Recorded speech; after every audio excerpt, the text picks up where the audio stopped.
చదవండి బైబిల్ నుంచి మత్తయి సువార్త 2వ అధ్యాయము 2వ వచనం.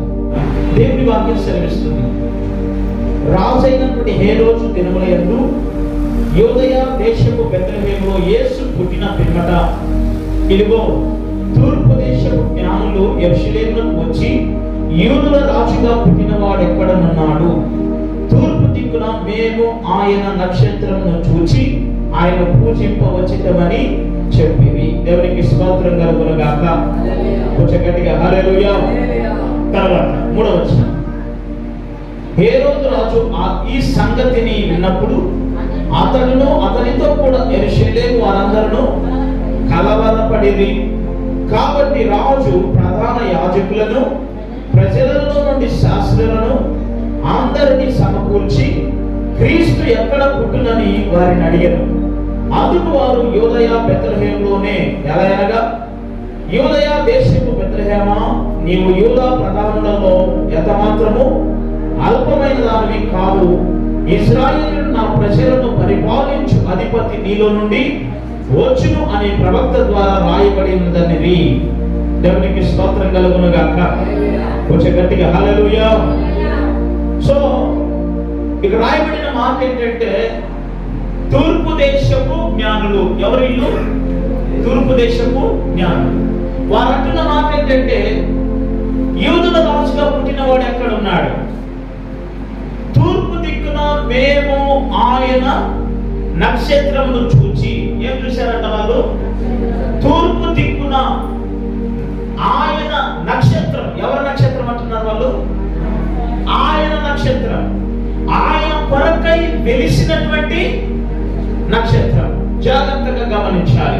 వీరు అంటున్న మాటల్లో మనము చాలా అర్థం చేసుకోవాలి. వారు అంటున్నాడు, యూదుల రాజుగా పుట్టినవాడు ఎక్కడున్నాడు? మేము ఆయన నక్షత్రమును చూచి ఆయన్ను పూజించడానికి మేము వచ్చాం అని చెప్పి రాజు దగ్గర వారు తెలియజేస్తా ఉన్నారు. ఎవరి దగ్గర? రాజు దగ్గర. ఈ రాజు దగ్గర తెలియజేస్తా ఉన్నప్పుడు ఏ రాజు గురించి మాట్లాడుతున్నారు వాళ్ళు?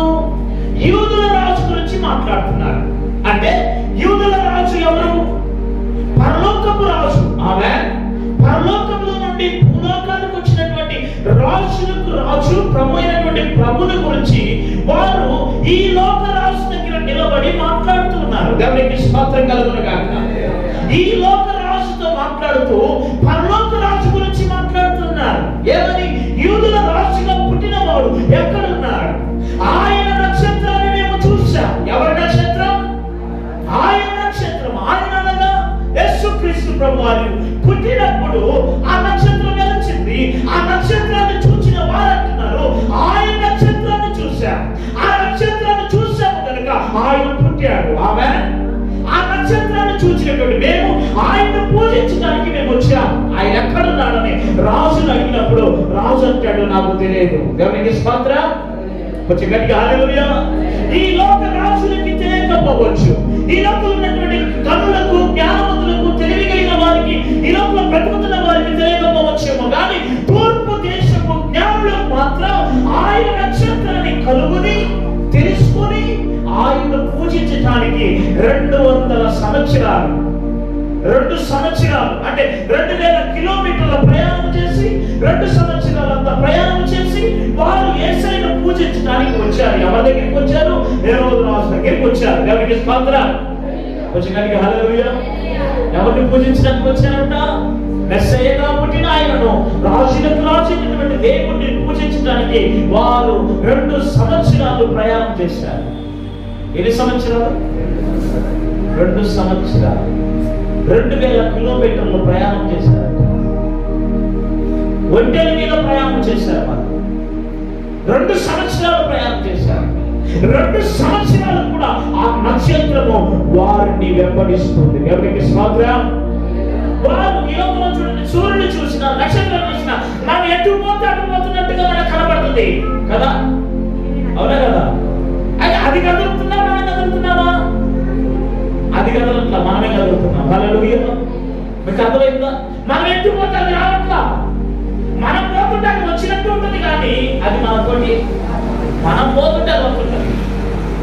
ఇప్పుడు చూడండి, బండి మీద మనం పోతుంటే చెట్లన్నీ పోతున్నట్టు అనిపిస్తుందా? ఆ చెట్లు ఆడే ఉంటాయి. దేవునికి స్తోత్రం. అవునా కదా? మనం ముందుకు పోతుంటే చెట్టు ఇరికిపోతున్నట్టు అనిపిస్తుంది. చెప్పండి, అయిపోతున్నాయా మనం పోతున్నామా? ఇప్పుడు చెప్పండి, మనం పోతుంటే అది అవుతుందా? అది పోతుంటే మనం పోతుందా? మనం పోతుంటే అది అవుతున్నట్టు ఉంటుంది కానీ అది రాదు. దేవునికి స్తోత్రం. మీకు అర్థమైంది మీ అందరికీ? అయితే ఇక్కడ ఉన్నటువంటి నక్షత్రము వారిని నడిపిస్తూ ఉంది. ఆమేన్. ఆ నక్షత్రాన్ని కళ్ళతో చూస్తున్నారు వాళ్ళు. ఆమేన్. అవునా కదా? నక్షత్రం ఏం చేసిందంట? వారు కనుగొన్నటువంటి నక్షత్రము వారిని నడిపిస్తుంది. ఎక్కడి దాకా నడిపించింది తెలుసా?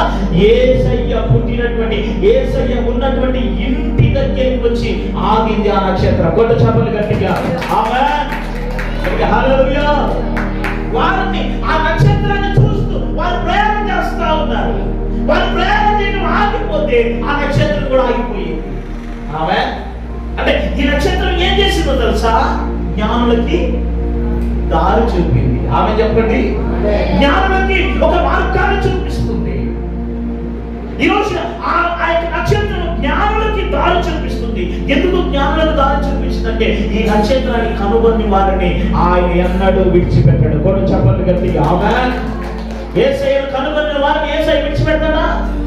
వారు జ్ఞానం కలిగి ఆ నక్షత్రాన్ని కనుగొన్నారు. కనుగొన్నటువంటి ఆ నక్షత్రం వారికి ఏం చేస్తుంది తెలుసా? మీరు నన్ను కనుగొన్నారు కాబట్టి నేను మిమ్మల్ని సరిగ్గా యేసయ్య దగ్గరికి మేము తీసుకెళ్ళిపోతా. ఆమేన్. యేసయ్య ఉన్న స్థలంలో తీసుకెళ్ళిపోతా. హేరోదు రాజు అనుకున్నాడు 2 సంవత్సరాల మగ పిల్లలంతా ఏం చేయమంటున్నాడు? చంపేయమంటున్నాడు. ఎందుకు చంపేయమంటుంది తెలుసా? అప్పటికి 2 సంవత్సరాలు అయిందన్నది అర్థం. దేవునికి స్తోత్రం. ఆ నక్షత్రం వెలిసి 7 సంవత్సరాలు అంట 2 సంవత్సరాలు. అందుకే 2 సంవత్సరాల పిల్లలందరూ చంపేస్తే వారితో పాటు యేసయ్యను కూడా చంపొచ్చని అనుకున్నాడు. కానీ ఆడి వల్ల గాల వాడే చచ్చాడు. ఎందుకు ఈ మాట చెప్తున్నాను తెలుసా? మన యొక్క జీవితాల్లో వారు కనుగొన్నటువంటి నక్షత్రం వారికి దారి చూపించి యేసయ్య దగ్గరికి చేర్చి యేసయ్యను ఆరాధించేటట్టుగా చేసింది. దేవునికి స్తోత్రం. 2 సంవత్సరాల యొక్క ప్రయాస, 2 సంవత్సరాల యొక్క ప్రయాణం, 2 సంవత్సరాలు వారిని ఏం చేసింది తెలుసా? నక్షత్రమే వారికి దారి చూపించింది. వారు కూడా ఆ నక్షత్రాన్ని చూపించిన మార్గంలో వారు నడిచారు. ఆ నక్షత్రం ఎవరో తెలుసా? యేసుక్రీస్తు వారికి సాదృశ్యంగా. బైబిల్ అంటుంది ఆయన నక్షత్రాన్ని చూశారు మేము. ఆమె చెప్పండి, ఎవరి నక్షత్రం అంట? ఆయన నక్షత్రం. అందుకే కదా క్రిస్మస్ దినాల్లో నవంబర్ 25 వచ్చిందంటే ఏం చేస్తారు తెలుసా? స్టార్ కడతారు కదా. ఎందుకు కడతారు స్టార్? యేసయ్య పుట్టాడని లోకానికి తెలియజేయడానికి స్టార్ కడతారు. నవంబర్ 25 నుంచి డిసెంబర్ 20 దాకా ఆ నెలంతా ఎక్కడో ఒక చోట ఎవరో ఒకరు సెమీ క్రిస్మస్లని, క్రిస్మస్ ఆరాధనని, క్రిస్మస్ సెలబ్రేషన్లని ఇలాగ అన్ని చోట్ల, అన్ని రకాల, అన్ని దేశాలు, అన్ని రాష్ట్రాల్లో, అన్ని జిల్లాల్లో, చిన్న చిన్న పల్లెలలో కూడా క్రిస్మస్ జరుపుతూనే ఉన్నారు. ఎందుకు తెలుసా? దేవుడు పుట్టాడని తెలియజేసింది మొట్టమొదటిగా తెలుసా? ఆ నక్షత్రం. దేవునికి స్తోత్రం చెప్పండి. కొంచెం గట్టిగా హల్లెలూయా. అందుకే కదా బిలాము అంట ఒక రోజున ప్రవచిస్తున్నాడు. బిలాము ప్రవచిస్తున్నాడు. ఏమి ప్రవచిస్తున్నాడు ఒకసారి మన బైబిల్లో నుంచి చూద్దాం. చదవండి బైబిల్ నుంచి సంఖ్యాకాండము 22వ అధ్యాయం 17వ వచనం చూద్దాం. నేను నీకు బహు ఘనత కలుగచేతును, నీవు నాతో ఏమి చెబుదువో అది చేసేదను కనుక నీవు దయచేసి వచ్చి నా నిమిత్తం ఈ జనములను శపించమని సిపోరు కుమారుడైన బాలాకు చెప్పేదని. దేవునికి స్తోత్రం కలుగును గాక. తర్వాత అందుకు బిలాము బాలాకు తన ఈటడు వెండి బంగారులను నాకు ఇచ్చినను, కొద్ది పనిలను గొప్ప పనిను చేయనట్లు నేను నా దేవుని యెహోవా నోటి మాట ఏం చేయలేదట? మీరలేను అంటున్నాడు. దేవునికి స్తోత్రం చెప్పండి. కొంచెం గట్టిగా హల్లెలూయా. బిలాము అంటున్నాడు నా దేవుని నోటి మాట నేను మీరలేను. బాలాకు అంటాడు నీవు ఈ ప్రజలను శపించాలి. ఎవరిని శపించాలంట? ఇశ్రాయేలు ప్రజలని శపించడానికి బిలాము అనే ఒక ప్రవక్త దగ్గరికి బాలాకు అనే రాజు వెళ్ళాడు. పనివాళ్ళను పంపించి బాలాకు పనివారి చేత బిలామును రమ్మని చెప్పి బాలాకు బిలాముతో అంటాడు, ప్రవక్త అయిన బిలాము ఈ ఇశ్రాయేలు ప్రజలను శపించాలి అంటే ఈయనంటాడు, దేవుని మాటకు నేను వ్యతిరేకంగా ఏమీ చేయలేను, ఆయన మాట నేను మేరలేను. ఆయన శపించొద్దు అంటున్నాడు, నువ్వేమో శపించమంటున్నావు, నాకు వెండి బంగారాలు అన్ని ఇస్తానంటున్నావు, ఇది నా వల్ల కాదని చెప్పినా కూడా బలవంతం చేసి తీసుకెళ్ళాడు. కానీ ఆ దారి మధ్యలో గాడిద ఏం చేసింది తెలుసా? గాడిదకి ఎదురుగా కత్తి పట్టుకొని దేవత వాడు నిలబడి ఉండటము ఎవరు చూశారు? గాడిద చూసింది, కానీ బిలాముకి కనపల్ల. దానికి స్తోత్రం కలుగును గాక. ఇదంతా జరుగుతున్నటువంటి సందర్భంలో కొంచెం ముందుకెళ్తే ఏం చేస్తున్నాడు, ఏమి ప్రకటిస్తున్నాడో చూద్దాం. 24వ అధ్యాయం, సంఖ్యాకాండం 24వ అధ్యాయం 17వ వచనం చూద్దాం. 16, 17 చదువుతారా? 15 కూడా చదువుతాను. 15 చదవండి. బెయోరు కుమారుడైన బిలాముకు వచ్చినటువంటి దైవోక్తి నక్షత్రాలన్నీ కలిసి ఏకంగా పాట పాడాయి. మీకు అర్థమైందా? నక్షత్రాలు కలిసి పాట పాడటం ఏంటి? యేసయ్య ఎప్పుడైతే పుట్టాడో అప్పుడు ఒక నక్షత్రం అంతా వెలిసింది. ఆ నక్షత్రంతో పాటు అన్ని నక్షత్రాలు ఏకమై దేవుని స్తుతించాయి. కొట్టు చప్పట్లు గట్టిగా. హల్లెలూయా. నక్షత్రాలకి, ఎందుకంటే యేసయ్య పుట్టాడని ఆ నక్షత్రాలకే సంతోషం అనిపించింది, ఆనందం అనిపించింది. యేసయ్య సృష్టి, ఈ సృష్టికర్త అయినటువంటి దేవుడే ఈ లోకానికి వచ్చినప్పుడు ఆ ఆకాశంలో ఒక నక్షత్రం చూసి ఆ నక్షత్రాన్ని దేవుడు ఉదయింపజేశాడు. ఆ నక్షత్రాలన్నీ ఏకముగా కూడి ఏం చేస్తున్నాయి తెలుసా? పాట పాడుతున్నాయంట, ఏకమై. తర్వాత ఏమంటున్నాడు చూడండి బైబిల్లో, దేవదూతలు అందరూ ఆనందిస్తూ జయధ్వనులు చేస్తున్నారంట. దేవదూతలు అందరూ కలిసి ఏం చేస్తున్నారు? జయధ్వని. సర్వోన్నతమైన స్థలంలో దేవునికి మహిమ, ఆయనకి ఇష్టలే మనుషులకు భూమి మీద సమాధానం కలుగునుగా కానీ పాట పాడుతున్నాయి దేవదూతలు అందరూ. దేవునికి స్తోత్రం. కొంచెం గట్టిగా హల్లెలూయా. క్రిస్మస్ రోజున ఎవరు పాట పాడలేదని అనుకుంటున్నావేమో, ఆకాశ నక్షత్రాలు పాట పాడుతున్నాయి, దేవదూతలైన వారు పాటలు పాడి దేవుని స్తుతిస్తున్నారు. ఈ రోజున నీవు నేను యేసయ్య పుట్టుక దినమున, యేసయ్యను క్రిస్మస్ దినాల్లో మనము కూడా దేవుని ఆరాధించాలి, మనము కూడా దేవుని ఘనపరచాలి. అది మనము చేసుకున్న గొప్ప భాగ్యమై తలంచాలి. ఆమేన్. కొంచెం గట్టిగా హల్లెలూయా.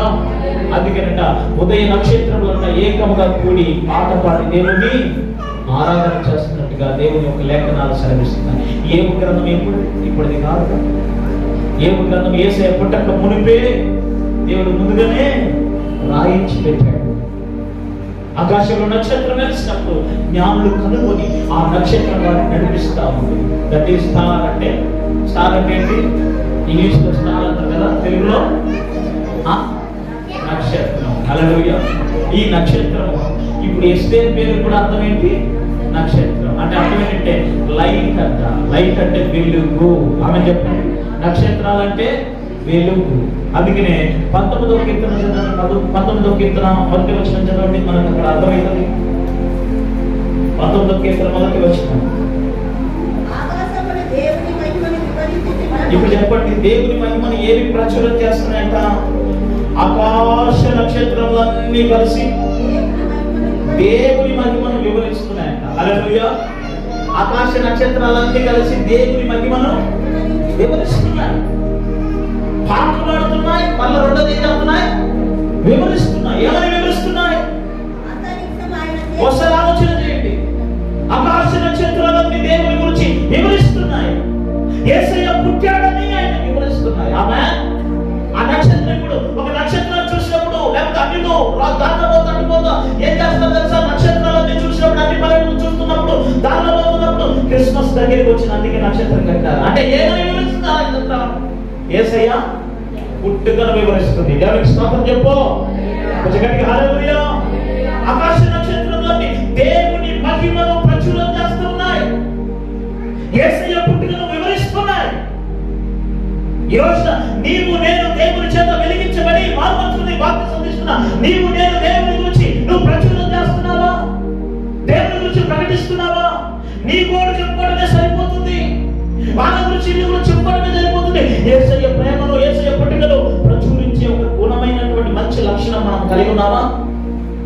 చూడండి, దాంట్లో పోతుంటే ఈ నక్షత్రాలు అన్నిలు చూసినప్పుడు ఎలా స్టార్ కట్టారంటే క్రిస్మస్ ఏమన్నట దగ్గరగా ఉంది, అందుకని ముందుగా వీళ్ళు ఏం చేశారు, స్టార్ కట్టారని లోకస్తులు తెలుసుకుంటున్నారు, అన్యులు తెలుసుకుంటున్నారు. ఆమె అంటే ఇప్పుడు బైబిల్లో రాయబడిన మాట ఏంటి, ఇదిగో ఆకాశములు దేవుని మహిమను వివరిస్తున్నాయి. తర్వాత ఆకాశంలో నక్షత్రం పుట్టినప్పుడు ఆ నక్షత్రం ఏం చేస్తుందంటే దేవుని గురించి వివరిస్తున్న సంగతి మనం గ్రహించాలి. అంతరిక్షం ఆయన చేతి పనిని ప్రచురిస్తుంది. అంతరిక్షం అంతా ఏం చేస్తుందంటే దేవుని గురించి ప్రచురం చేస్తుంది. ఆమె తూర్పు దిక్కున చుక్క పుట్టినటువంటి ఆ చుక్కను చూసినటువంటి తూర్పు దేశపు జ్ఞానులు, మేము తూర్పు దిక్కున ఆయన నక్షత్రమును చూచి ఆయన పూజించవచ్చాము.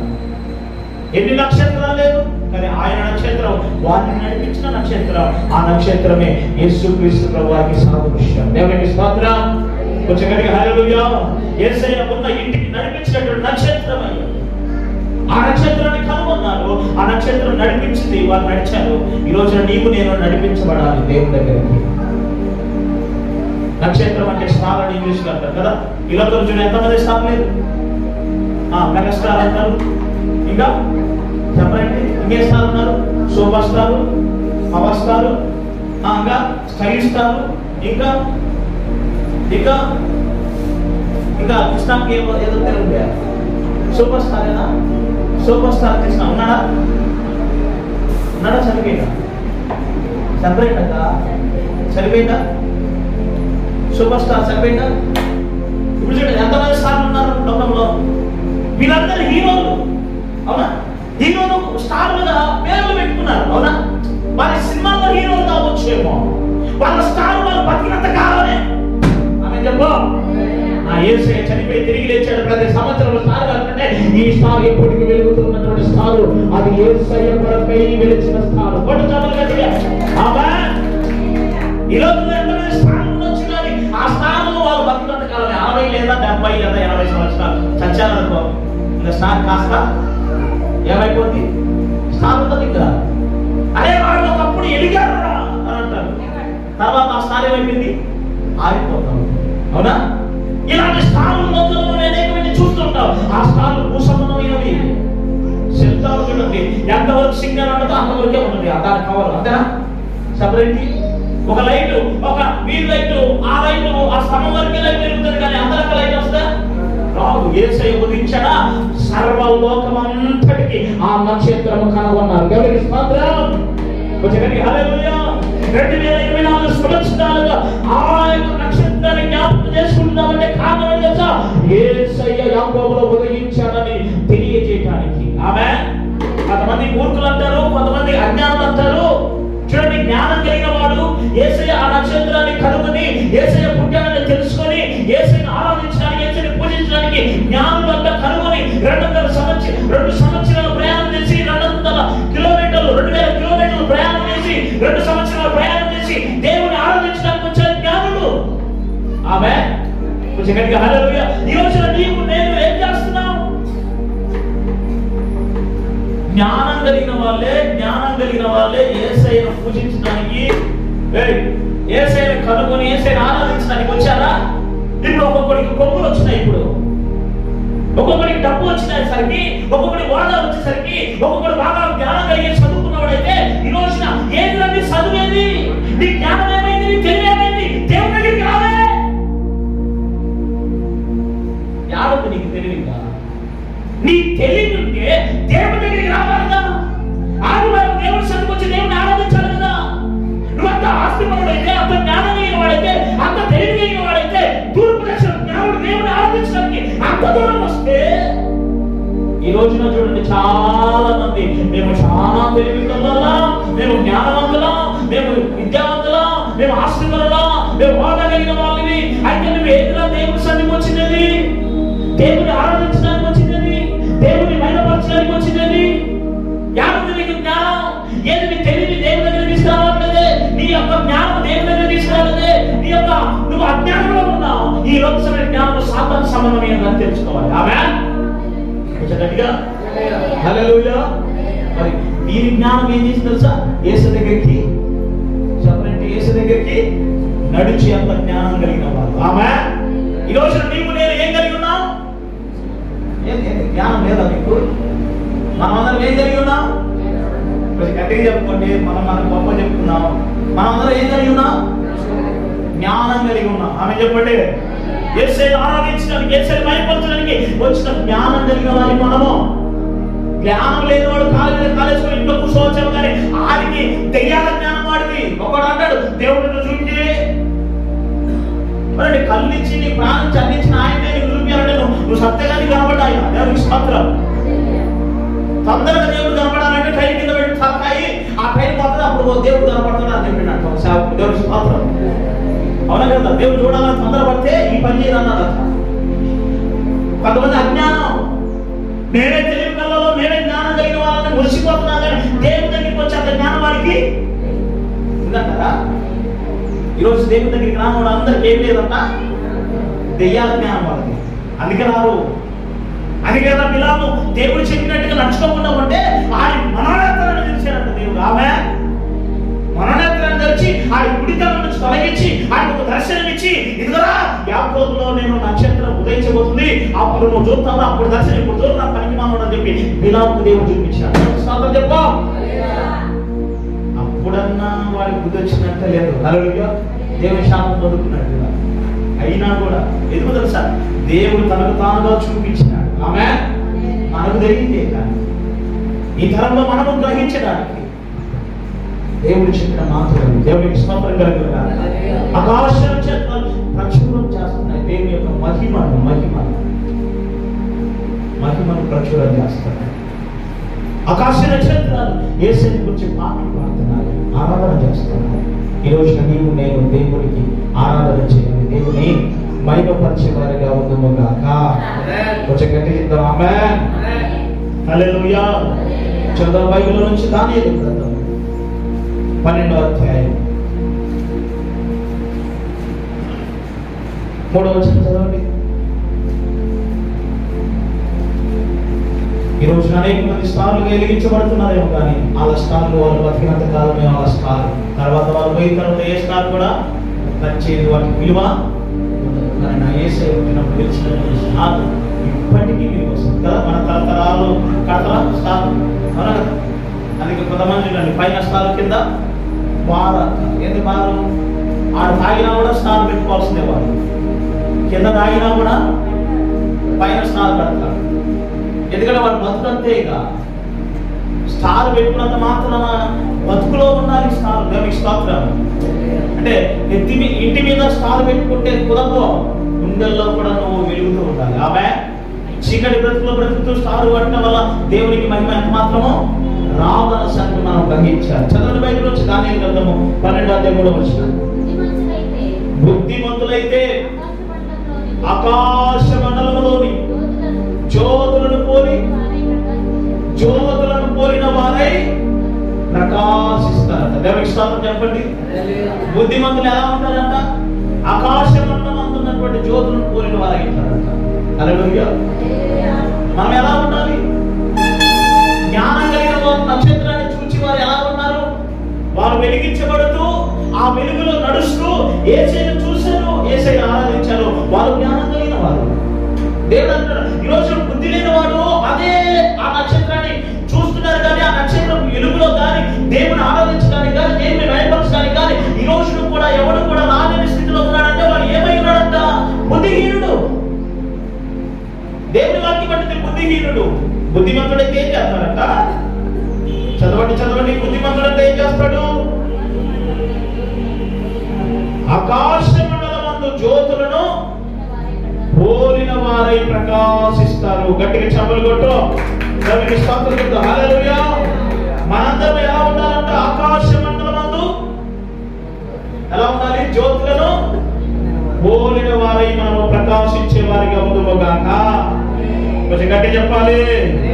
బైబిల్ అంటుంది, బుద్ధిమంతులైతే ఆకాశ మండలంలో జ్యోతులను పోలిన వారై ప్రకాశించుదురు, నీతి మార్గమును అనుసరించి నడుచుకున్నట్లు ఎవరు అనేకులను తిప్పుదురో వారు నక్షత్రం వలె నిరంతరము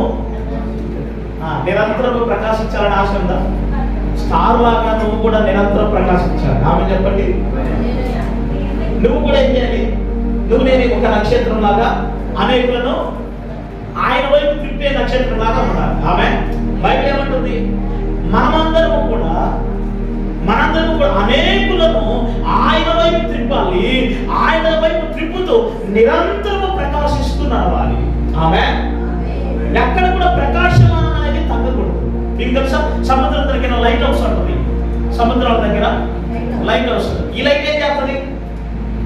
ఎవరికి దారి చూపిస్తుంది లైట్ హౌస్ తెలుసా మీకు? ఈ లైట్ ఇలా తిరుగుతూ ఉంటుంది. ఎటు తిరుగుతుంది? సముద్రము ఆ దాని నుంచి ఇటా తిరిగి మళ్ళీ ఇటు తిరుగుతుంటది కదా, చుట్టూ తిరుగుతున్నది. ఎందుకు తిరుగుతుంది తెలుసా? ఆ సముద్ర మార్గంలో వాళ్ళకి ఆ లైట్ హౌస్ మార్గాన్ని చూపించేది. దేవునికి స్తోత్రం. ఆ లైట్ వెలుగుతున్న దాన్ని బట్టి అరే మనం ఇదిలా ఈ రూట్లో వెళ్ళాలని చెప్పి ఆ లైట్ ను చూస్తూ ఆ ఓడలో ప్రయాణం చేస్తూ వారు గమ్యానికి ఒడ్డుకు చేరుతారు. ఆ లైట్ హౌస్ ఎంతవరకు ఆ లైట్ కనబడతారో అంతవరకు వాళ్ళు చూస్తూ ఉంటారు. ఆ లైట్ చూసి ఆ లైట్ ఫాలో అయ్యి వాళ్ళు గమ్యం చేరుతారు. ఈ రోజు నీవు నేను కూడా ఒక లైట్ హౌస్ లాగా ఉండాలి. దేవునికి స్తోత్రం కలుగునుగా. నీవు నేను ఒక ఉదయించు నక్షత్రం లాగా ఉండాలి. అందుకే దేవుడు తెలియజేస్తున్న మాట ఏంటంటే, బుద్ధిమంతులైతే ఆకాశ మండలంలోని జ్యోతుల వలె పోలిన వారై ప్రకాశించాలి. అంటే ఆకాశంలో ప్రకాశిస్తున్నటువంటి జ్యోతుల్లాగా, అనగా యేసయ్య పుట్టినప్పుడు వెలిసిన ఆ నక్షత్రం లాగా నీవు నేను కూడా ప్రకాశించాలనే దేవుని యొక్క ఉద్దేశం. ఆ స్టార్ ఎవరై ఉండాలి? నీవు నేనై ఉండాలి. అందరూ చెప్పండి, ఏమై ఉండాలి? స్టార్ ఎవరై ఉండాలి? నక్షత్రంలాగా ఉండాలంటే ఆకాశ మండలమందు జ్యోతుల్లాగా మనం ప్రకాశించాలి. దేవుడు అంటాడు, నేను వెలుగై ఉన్న ప్రకారం మీరు కూడా వెలుగై ఉండాలని దేవుడు చెప్పలేదా? చెప్పండా? చెప్పినాడా కదా? చెప్పినాడా దేవుడు? ఆకాశమందు జ్యోతుల వల్ల మనం కూడా ఎప్పుడు ప్రకాశిస్తూ ఉండాలి. ఎందుకు ప్రకాశించాలి? దేనికి ప్రకాశించాలి? కింద వచ్చిన మాట్లాడు ఏమంటున్నాడు చూడండి ఒకసారి. నీతి మార్గం అనుసరించి, ఆమె చెప్పండి, జ్యోతులాగా ప్రకాశిస్తూ ఏ మార్గం నడవాలి? నీతి మార్గంలో నడవాలి. నీతి మార్గంలో అనుసరించినట్లు ఎవరైతే అనేకులను తిరుగుదురో వారు నక్షత్రం వల్ల నిరంతరము ప్రకాశిస్తారు. అనేకులు కూడా దేవుని వైపు తిప్పేవారిగా ఉండాలి. అప్పుడు మనము ఎలా ఉంటామట? ప్రకాశిస్తాం. ఎంతకాలం? నిరంతరం ప్రకాశిస్తాం. హల్లెలూయా. మన ప్రకాశమానము తగ్గకూడదు, మన వెలుగు తగ్గకూడదు. మనం అనేకులను ప్రభు వైపు తిప్పాలి. మనం నిరంతరము వెలుగుతూ ప్రకాశించాలన్నది దేవుని యొక్క ఉద్దేశం. చూడండి, నీతి మార్గంలో నడవాలి, అనేకులను ప్రభు దగ్గరికి తిప్పాలి, ప్రభు వైపు తిప్పాలి. అంత మాత్రమే కాదు, నిరంతరము ప్రకాశిస్తూ జీవించాలి. హల్లెలూయా. స్టార్ లాగా బ్రతకాలి. స్టార్ ఎలా బ్రతకాలి? దేవుడు చెప్తున్న ఆకాశం నక్షత్రాలు ఎలా ప్రకాశిస్తాయో నీవు నేను కూడా అలాగే ప్రకాశించాలి. నీతి మార్గం అనుసరించాలి. అనేక మందిని దేవుడి వైపు తిరిగేవారిగా ఉండాలి. నిరంతరము ప్రకాశిస్తూ ఆయన రాజ్యానికి మనం సిద్ధపడి ఉండాలి. దేవునికి స్తోత్రం కలుగును. కొంచెం గట్టిగా చెప్తాం హల్లెలూయా. అందుకనే నక్షత్రం వలె నిరంతరము మనం ప్రకాశించాలి. ఒకరోజు వెలిగి, ఒకరోజు ఇగిలిస్తూ, ఒకరోజు చర్చికొచ్చి, ఒకరోజు రాకుండా ఇలా ఉంటే మనము వెలుగుతున్నా ప్రకాశమైన జ్యోతులము కాదు. ఆర్పం అంటే ఎన్ని కుటుంబాలైనా ఆపుతారు కానీ కదా. చూడండి, లోకంలో వాడి కుటుంబం వాడు వెలిగించుకోకుండా అనేక కుటుంబాలు ఆర్పే వాళ్ళు చాలా మంది లేకపోతే. దేవుని వాక్యం అంటే మనం వెలిగించి మరి ఇతరులు వెలిగించాలి. కానీ ఈ రోజున ఆరిపోయి అన్ని కుటుంబాలు ఆరిపేసే వాళ్ళు చాలా మంది లేకపోతే ఈ రోజున మనం వెలిగించబడాలి. మన వెలుగు తగ్గకూడదు, మన ప్రకాశమానం తగ్గకూడదు. తగ్గిందంటే మనలో నీతి మార్గం తప్పామని అర్థమవుతుంది. అపవిత్రతలోకి వెళ్ళిపోతున్నామని అర్థం. అందుకనే జ్ఞానులు నక్షత్రం చూసి కనుగొని వచ్చేసారంట. ఈ రోజున నీ ప్రకాశం చూసిన వారు దేవుని వైపు నువ్వు అనేకులను తిరుగునప్పుడు నువ్వు నిరంతరం ప్రకాశిస్తావని దేవుని వాక్యం తెలియజేస్తావు. దేవునికి స్తోత్రం చెప్పండి కొంచెం గట్టిగా హల్లెలూయా. నక్షత్రం వల్ల నిరంతరం మనం కూడా ఏం చేయాలి?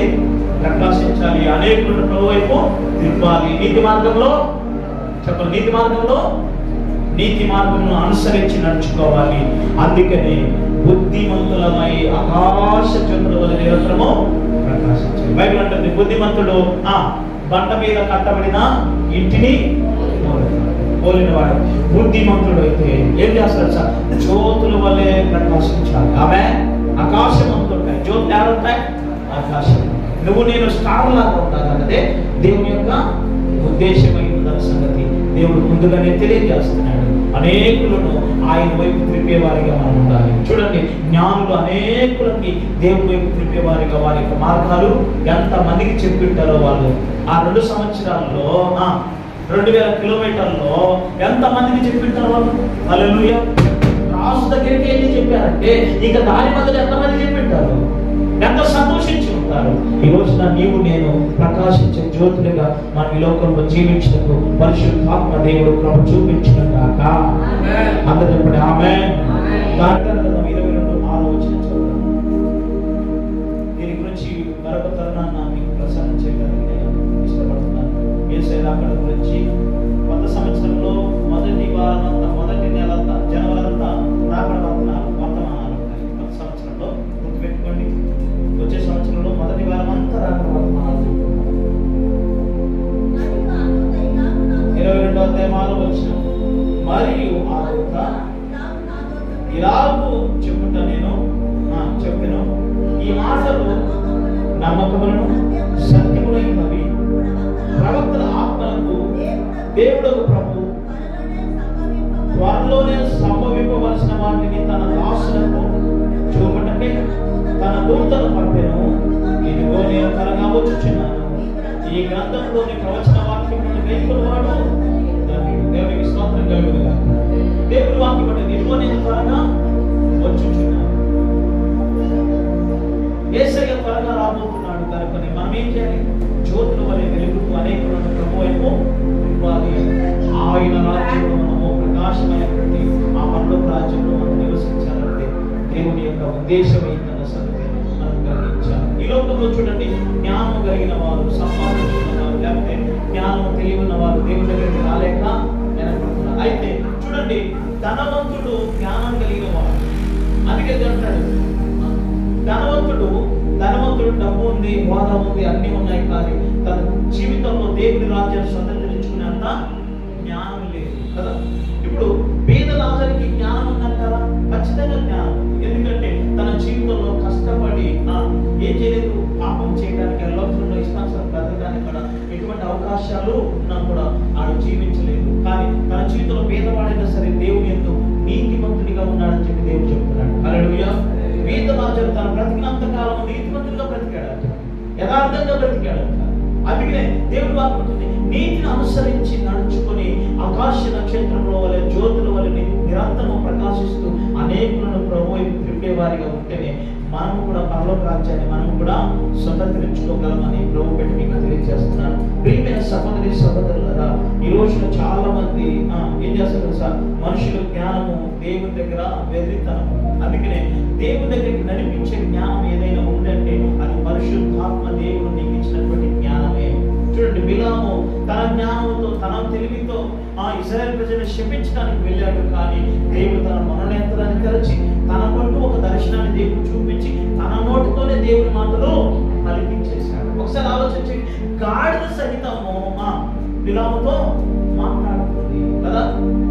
త్యాగం తినవాడు ముందుంటే నన్ను ముందు పొమ్మంటావా అని చెప్పి మూర్ఖంగా నువ్వు ప్రవర్తిస్తున్నాను, నన్ను పట్టడం నీకేలా, నా ముందు త్యాగం ఉందని మాట్లాడగలిగిన గాడిదకు దేవుడు మాటించాలని ఒకసారి ఆలోచన చేయండి. అంటే దేవుడు మహాజ్ఞాని అయిన దేవుడు, ఆయన కొరకై సృష్టి మార్చగలిగిన దేవుడు, సృష్టిలో మార్పులు కలుగజేయగలిగిన వాడు. ఈ లోకంలో చూడండి, దేవుడు అన్ని అద్భుతాలు ఎక్కడన్నా ఏదన్నా ఆశ్చర్య కార్యం జరిగిందంటే ఆ యొక్క బొమ్మలను బట్టో, లేకపోతే విగ్రహాలను బట్టో, లేకపోతే ఆ సూచక్రియలను బట్టో వాటిని పూజిస్తూ ఉంటారు. చూడండి, కొంతమంది సూర్యుడిని పూజిస్తూ ఉంటారు, కొంతమంది చెట్లను పూజిస్తారు, కొంతమంది రాళ్ళను పూజిస్తూ ఉంటారు. కానీ అవన్నీ సృష్టిని పూజిస్తూ ఉంటుంది. కానీ సృష్టిని చేసిన దేవుడు నాడే ఆయన ఆరాధించడానికి ఎవరు వచ్చారు? జ్ఞానులు వచ్చారు. ఆమె అదే యేసయ్య పుట్టినప్పుడు ఆ నక్షత్రం వచ్చినప్పుడు ఆ నక్షత్రానికి నమస్కారం చేయొచ్చు కదా, అవునా కదా? ఆ నక్షత్రాన్ని పూజించవచ్చు కదా.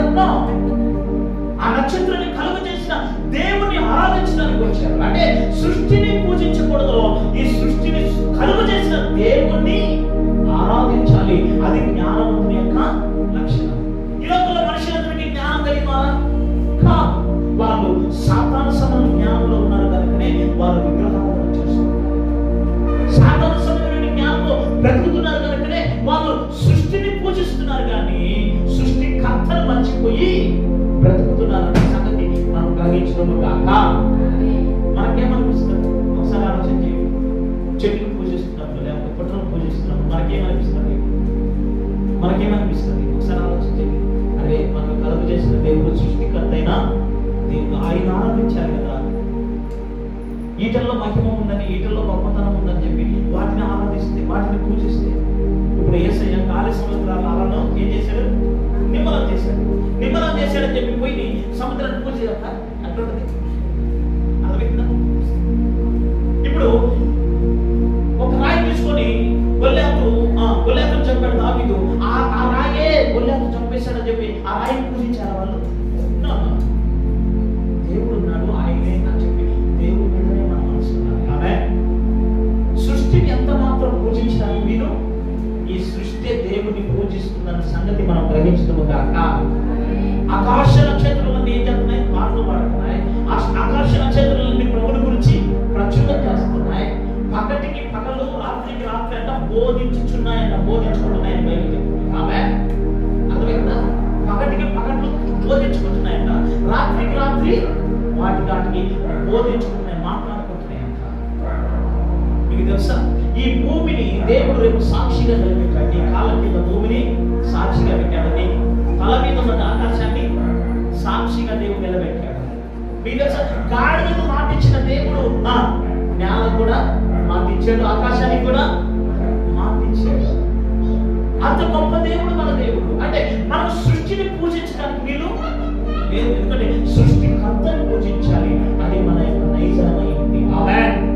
అందుకనే జ్ఞానులు నక్షత్రాన్ని చూసి నక్షత్రాన్ని పూజించడానికి కాలే, ఆ నక్షత్రం ఆయనది, ఆయన కొరకు పెంచింది కాబట్టి ఆయనను పూజించాలని చెప్పి 2 సంవత్సరాల ప్రయాణం చేసి వచ్చారు. ఆమేన్. అది కదా జ్ఞానం కలిగిన వాళ్ళ లక్షణం. ఈ రోజు ఎంత పండితులైతే, ఎంత జ్ఞానవంతులైతే, ఎంత రాజకీయ నాయకులైనా వాళ్ళు పూజించే ఆ పూజలన్నీ వాళ్ళు జ్ఞానం లేని వారిగా చేస్తారు. వాళ్ళు అనుకోవచ్చు, లోకంలో అందరూ కూడా జ్ఞానం కలిగిన వాళ్ళు అనుకుంటారు, కానీ బైబిల్ చెప్తుంటారు జ్ఞానం కాదంటారు. ఏ జ్ఞానం అది? మనుని యంత్రాన్ని గుడ్డితనం చేసిన సాతాను గారి యొక్క జ్ఞానం. ఆత్మసమరమైన జ్ఞానం ఏంటో తెలుసా? సృష్టికర్తను పూజించగలిగిన జ్ఞానము. అదే తూర్పుదేశం జ్ఞానం చేసిన గొప్ప పని ఉన్నది. అందుకని మనం కూడా అజ్ఞానుల వలె కాక జ్ఞానం కలిగి బ్రతకమని దేవుడు ముందుగానే తెలియజేస్తూ ఉన్నాడు. కనుక జ్ఞానం కలిగి దేవుని రాజ్యం కొరకు మనల్ని మనం ప్రకాశిస్తూ నక్షత్రం వలె ముందుకు కొనసాగించబడే భాగ్యం ఘనత పరిశుద్ధాత్మ దేవుడు మనకు